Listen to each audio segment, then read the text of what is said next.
அனைவருக்கும் வணக்கம். இது உங்கள் வளர்தமிழ் யூடியூப் சேனல். நாம் டிஎன்பிஎஸ்சியின் டிபார்ட்மெண்ட் எக்ஸாம் தொடர்பான வீடியோக்களை தொடர்ச்சியாக நமது வளர்தமிழ் யூடியூப் சேனலில் பார்த்து வந்துட்டுருக்கோம். இந்த வீடியோவில் டிசம்பர் 2024க்கான துறை தேர்வு டிசம்பர் 20லேருந்து 29 வரைக்கும் நடைபெற்று முடிந்தது. அதனுடைய டென்டேட்டிவ் ஆன்சர் கீ ரிலீஸ் பண்ணியிருக்காங்க. அதை பற்றிய முழு தகவலாக நம்ம இந்த வீடியோவில் பார்க்க போகிறோம். எல்லா பேப்பருக்கும் ஆன்சர் கீ ரிலீஸ் பண்ணிட்டாங்களா, இல்லை எந்தெந்த பேப்பருக்கு வந்திருக்கு, நான் இதுக்கு வரல அப்படிங்கிற ஃபுல் டேட்டாஸ் வந்து பார்த்திங்கன்னா நம்ம இந்த வீடியோவில் பார்க்க போகிறோம். வாங்க நேரடியாக வீடியோக்குள்ளே போயிடலாம். இப்போ நம்ம டிஎன்பிஎஸ்சியோட பிரத்யோக இணையதளத்தில் இருக்கோம். இப்போது ஃபஸ்ட்டு வந்து பார்த்திங்கன்னா இந்த டென்டேட்டிவ் ஆன்சர் கீ சம்மந்தமாக ஒரு ப்ரெஸ் ரிலீஸ் பண்ணியிருக்காங்க, ஒரு செய்திக்குறிப்பு வெளியிட்டிருக்காங்க. அதை ஃபஸ்ட்டு பார்த்துட்டு அதுக்கப்புறம் ஆன்சர் கீ பார்க்கலாம். அந்த ப்ரெஸ் ரிலீஸ் வந்து பார்த்திங்கன்னா ஆன்சர் கீ தொடர்பாக உடையது தான். இப்போது நம்ம மெனுவில் போயிட்டு அதில் இருக்கக்கூடிய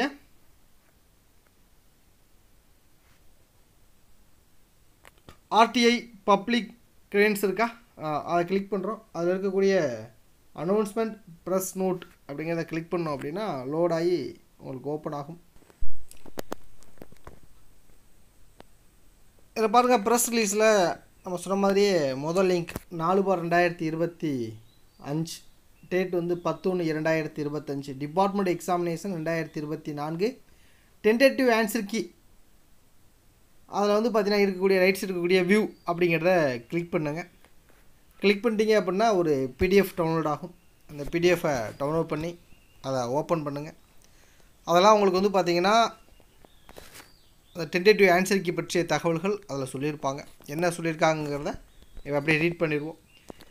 தமிழ்நாடு அரசு பணியாளர் தேர்வாணையம் செய்தி வெளியீட்டு எண் 4/2025, 4/10/2025.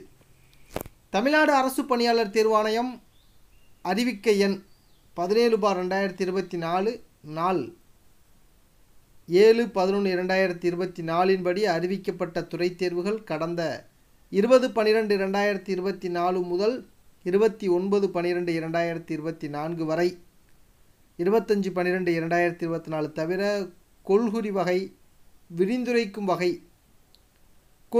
மற்றும் விரிந்துரைக்கும் வகையிலான தேர்வு அமைப்பு முறையில் சென்னை மற்றும் புதுடில்லி உட்பட 39 மாவட்ட தேர்வு மையங்களில் நடைபெற்றன. அதாவது டிசம்பரில் நடந்த எக்ஸாமை பற்றி சொல்கிறாங்க. மொத்தம் 39 சென்டரில் நடந்துச்சு. 20ஆம் தேதியிலேருந்து 29ஆம் தேதி வரைக்கும் நடந்துச்சு. அதில் இடையில 25ஆம் தேதி மட்டும் கிடையாது. இதில் அப்ஜெக்டிவ், டிஸ்கிரிப்டிவ் 2 பேட்டர்ன் இருக்கும். சிலதுக்கு அப்ஜெக்டிவ் மட்டும் இருக்கும், சிலது டிஸ்கிரிப்டிவ் மட்டும் இருக்கும் அப்படிங்கிறத சொல்லியிருக்காங்க. அதுக்கப்புறம் இத்தேர்வின் கொள்குறி வகை மற்றும் விரிந்துரைக்கும் வகை ஒன்லி ஃபார் காம்பினேஷன் பேட்டர்ன், சரிங்களா? அதாவது அப்ஜெக்டிவ், டிஸ்கிரிப்டிவ் 2 இருக்கிற மாதிரி உள்ளது. தேர்வுகளின் உத்தேச விடைகள், சரிங்களா? அதாவது டிஸ்கிரிப்டிவ், அப்ஜெக்டிவ் 2மே இருக்கக்கூடிய பேப்பர்ஸ் மட்டும். உதாரணத்துக்கு இப்போ அக்கௌண்ட்ஸ் இருக்கும். அக்கௌண்ட்ஸில் வந்து 60 அப்ஜெக்டிவ், 40 டிஸ்கிரிப்டிவ் இருக்குல்ல, அந்த மாதிரி டிஸ்கிரிப்டிவ், அப்ஜெக்டிவ் அது 2மே இருக்கிற பேப்பர்ஸ். அந்த தேர்வுகளின் உத்தேச விடைகள் மார்க்டு ஆஸ் டிக், குறிக்கப்பட்ட வினாத்தாள் மற்றும் விரிந்துரைக்கும் வகையிலான தேர்வுகளின் வினாத்தாள் ஆகியன 36 தேர்வு குறியீட்டு எண்கள் மட்டும். அப்போ மொத்தமாக 36 பேப்பருக்கு தான் டென்டேட்டிவ் ஆன்சருக்கு ரிலீஸ் பண்ணியிருக்காங்க. தேர்வாணைய இணையதளத்தில் 10/1/2025 அன்று வெளியிடப்பட்டுள்ளது. மேலும் முழுவதும் கொள்குறி வகை தேர்வு உத்தேச விடைகள், அதாவது அப்ஜெக்டிவ் டைப் இருக்கும்ல 100 மார்க்குக்கும் அது, மற்றும் முழுவதும் விரிந்துரைக்கும் வகை தேர்வுகளின் வினாத்தாள் 100 மார்க்குக்கும் டிஸ்கிரிப்டிவ் இருக்கும். உதாரணத்துக்கு 172 DOM 100 வந்து டிஸ்கிரிப்டிவ் ஆகியவை பின்னர் தேர்வாணைய இணையதளத்தில் வெளியிடப்படும் என்று தெரிவிக்கப்படுகிறது. அதாவது அப்ஜெக்டிவ் மட்டும் ஃபுல் மார்க்குக்கு 100 மார்க்குக்கு இருந்ததுன்னு ரிலீஸ் பண்ணலை, டிஸ்கிரிப்டிவ் மட்டும் 100 மார்க்கு இருந்ததுன்னு ரிலீஸ் பண்ணலை. ரெண்டும் கலந்த மாதிரி இருந்த வினாத்தாளுக்கு மட்டும் ஒரு 36 வினாத்தாள்களுக்கு ஆன்சருக்கு வந்து ரிலீஸ் பண்ணியிருக்காங்க. லாஸ்ட்டு பேராக பாருங்கள். துறை தேர்வு எழுதிய விண்ணப்பதாரர் தாங்கள் எழுதிய கொள்குறி வகை தேர்வுகளின் உத்தேச விடைகளை தேர்வாணைய இணையதளத்தில் சரிபார்த்து கொள்ளலாம்.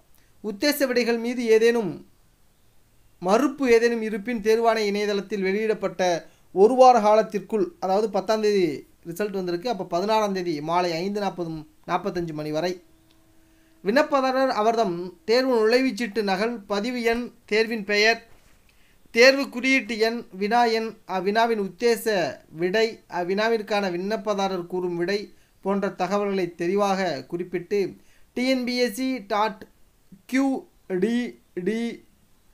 gmail.com என்ற மின்னஞ்சல் முகவரி மூலமாக மட்டுமே விண்ணப்பதாரர் தங்களுடைய மனுக்களை அனுப்பலாம். மின்னஞ்சல் முகவரியை தவிர்த்து கடிதம் வாயிலாக விண்ணப்பதாரர் மறுப்பு தகவலை தேர்வாணையத்திற்கு தெரிவித்தால் அத்தகவல் ஏற்றுக்கொள்ளப்பட மாட்டாது, பரிசீலிக்கப்பட மாட்டாது என இதன் மூலம் தெரிவித்துக் கொள்ளப்படுகிறது. தேர்வு கட்டுப்பாட்டு அலுவலர் அவர்கள் சொல்லியிருக்காங்க. சரிங்களா? அதாவது ஆன்சருக்கு ரிலீஸ் பண்ணியிருக்காங்க. இதில் ஏதாவது உங்களுக்கு ஆன்சரில் டவுட் இருந்துச்சு, இல்லை ஆன்சரில் ஏதாவது மாற்றங்கள் இருக்குதுன்னு நினச்சிச்சின்னா நீங்கள் நேரடியாக என்ன பண்ணலாம், உங்களுடைய ஹால் டிக்கெட் ஜெராக்ஸை வச்சு உங்களுடைய நேம், உங்களுடைய ரிஜிஸ்டர் நம்பர், உங்களுடைய அந்த டெஸ்ட் கோடு என்ன, கொஸ்டின் நம்பர் என்ன, டென்டேட்டிவ் ஆன்சரிக்கில் கொடுத்துருந்த ஆன்சர் என்ன, நீங்கள் சொல்லக்கூடிய சரியான ஆன்சர் என்ன, அதெல்லாத்தையும் போட்டு இந்த மெயில் ஐடிக்கு தான் ஒன்லி மெயில் அனுப்பணும்னு சொல்லியிருக்காங்க. dnbsc.qdd@gmail.com அப்படிங்கிற மின்னஞ்சலுக்கு நீங்கள் மின்னஞ்சல் பண்ணால் அவங்க பரிசீலனை பண்ணுவாங்க. மற்ற தபால் மூலமாகவோ இல்லை வேறு வழிகளே அனுப்புனீங்க அப்படின்னா அவங்க பரிசீலிக்கப்பட மாட்டாது அப்படின்னு சொல்லியிருக்காங்க. சரிங்களா? ரைட். இப்போ நம்ம வந்து பார்த்தோன்னா ப்ரெஸ் ரிலீஸ் பார்த்துட்டோம். எந்தெந்த பேப்பருங்கிறத ரைட்டாக போய் பார்த்துலாமா? அப்படியே பேக் போயிடுவோம். பேக் போயிட்டு மெனுவை கிளிக் பண்ணுறோம். மெனுவில் இருக்கக்கூடிய எம்ப்ளாயி கார்னரில் இருக்கக்கூடிய ஆரோ மார்க்கை கிளிக் பண்ணோம்னா டிபார்ட்மெண்ட் எக்ஸாமினேஷன் இருக்கும். அதில் இருக்கிற ஆரோ மார்க் கிளிக் பண்ணோம்னா ஆன்சர் கீ அப்படிங்கிறத கிளிக் பண்ணுங்கள். இப்போ ஆன்சர் கீ போயாச்சு. ஆன்சர் கீழே பாருங்கள், டிசம்பர் 2024 முதல்ல சீரியல் நம்பர் 1 இருக்குது பாருங்கள், அதை கிளிக் பண்ணுங்கள். கிளிக் பண்ணியாச்சு. ரைட். இப்போ சீரியல் நம்பர் வரிசையாக 1 2 3 36 வரைக்கும் போட்டிருக்கோம். டெஸ்ட்டு கோடு போட்டிருக்கு, அதில் டெஸ்ட்டு நேம் இருக்குது, ரைட் சைடில் வியூ இருக்குது. அந்த வியூவை கிளிக் பண்ணால் தான் உங்களுக்கு வந்து கொஸ்டின் பேப்பர் டவுன்லோட் ஆகும். இப்போ அப்படியே பாருங்கள் என்னென்ன டெஸ்ட் கோடு அப்படியே லைட்டாக ஒன்ஸ் லைட்டாக எடிட் பண்ணிட்டு பார்த்துங்க. 51 52 56 57 58 61 62 64 நம்ம வழக்கமாக இருக்கக்கூடிய லோக்கல் ஃபண்ட் ஆடிட் டிபார்ட்மெண்ட்டுக்கு பயன்படக்கூடியது இருக்குது. அதுக்கடுத்து 68 70 71 105 109 111 116 120 123 124 account test for subordinate officer part 1. சரிங்களா? ஸோ இதுக்கு ரிலீஸ் பண்ணியிருக்காங்க. அடுத்து 128 129 133 134 137 143 145 147 152 the account list for executive officer 152 154 155 157 161 164 166 panchayat department பயன்படக்கூடிய அக்கௌண்ட் டெஸ்ட் அது 166ங்கிறது. 64ங்கிறது வந்து பார்த்தீங்கன்னா ட்ரெஸரி டிபார்ட்மெண்ட்டுக்கு பயன்படக்கூடிய அக்கௌண்ட் டெஸ்ட். 167 169 171 மொத்தம் 36 பேப்பருக்கு வந்து பார்த்தோன்னா ரிலீஸ் பண்ணியிருக்காங்க. ஓகே, இதில் 16ஆம் தேதிக்குள்ளே உங்களுக்கு இந்த ஆன்சரில் ஏதாவது டவுட் இருந்துச்சுன்னா நீங்கள் வந்து பார்த்தோன்னா அவங்களுக்கு அந்த மெயில் ஐடிக்கு சென்ட் பண்ணலாம். இப்போ நான் 152 ஓப்பன் பண்ணி காட்டுறேன். சரிங்களா? கிளிக் பண்ணியாச்சு. டவுன்லோடு வருது, டவுன்லோட் பண்ணுவோம். டவுன்லோட் பண்ணிட்டு வந்து பார்த்தீங்கன்னா ஓப்பன் பண்ணிங்க அப்படின்னா உங்களுக்கு வந்துருச்சா? ஓகே, இந்த account test for executive officer 152 முதல்ல அப்ஜெக்டிவ் இருக்குது. அப்ஜெக்டிவ் ஃபஸ்ட் இருக்கும், கீழே அப்படியே டிஸ்கிரிப்டிவ் இருக்கும். அப்ஜெக்டிவ் அப்படியே வந்து பார்த்தீங்கன்னா கொஸ்டின் பேப்பர் என்ன இருக்கும் அப்படியே இருக்கும். வேணா அப்படியே இருக்கு பாருங்கள், எல்லாமே ஆன்சர் வந்து டிக் பண்ணியிருப்பாங்க. இந்த டிக் பண்ணியிருக்க ஆன்சரை நீங்கள் கன்ஃபார்ம் பண்ணிக்கிறங்க. இதில் வந்து இங்கிலீஷில் இருக்கிற கொஸ்டின் ஆன்சர் தான் கரெக்டு. ஸோ தமிழில் உள்ள நீங்கள் பார்க்காதீங்க. உங்களுக்கு தவறுன்னு தோணுச்சுன்னா ஆங்கிலத்தில் உள்ள வெர்ஷனை ஒன்று ரீட் பண்ணி பாருங்கள். அதில் தவறாக இருந்தால் தான் நீங்கள் வந்து பண்ண முடியும். இல்லை தமிழில் உங்களுக்கு தோணாலுமே நீங்கள் பண்ணலாம். சரிங்களா? ஆனால் அவங்க வினாத்தாளுடைய ஃப்ரண்ட் பேஜில் இருக்கக்கூடிய இன்ஸ்ட்ரக்ஷன்லேயும் உங்களுக்கு சொல்லியிருப்பாங்க, ஆங்கில வடிவில் உள்ளதே இறுதியானது அப்படின்னு சொல்லியிருப்பாங்க. சரிங்களா? இங்கே போட்டு பாருங்கள், 3வது point number 3, in case of doubt English version is the final. வினாக்களில் சந்தேகம் இருப்பின் ஆங்கில வடிவில் கொடுக்கப்பட்டுள்ள வினாக்களே இறுதியானது அப்படின்னு சொல்லி போட்டிருப்பாங்க. ஸோ அதனால் பட் உங்களுக்கு தமிழில் உங்களுக்கு தப்பாக இருந்தாலும் நீங்கள் வந்து சேலஞ்ச் பண்ணலாம். சரிங்களா? தவறுலாம் கிடையாது, பண்ணலாம். அதை கன்சிடர் பண்ணுவாங்க. இப்போ டிஸ்கிரிப்டிவ் பார்க்குறோம். டிஸ்கிரிப்டிவ் வந்து 40 மார்க் உங்களுக்கு 1 மணி நேரத்தில் நடக்கும். 10 5 மார்க் கொடுத்தால் 8 5 மார்க் எழுதணும். சரிங்களா? ஸோ இந்த மாதிரி உங்களுக்கு என்ன பேப்பர் வேணுமோ நீங்கள் டவுன்லோட் பண்ணி பார்த்துக்கலாம். சரிங்களா? பேலன்ஸ் பேப்பருக்கு வந்து டென்டேட்டிவ் ஆன்சருக்கு வந்தோன்னா உங்களுக்கு வந்து வீடியோ அப்லோட் பண்ணுவோம்.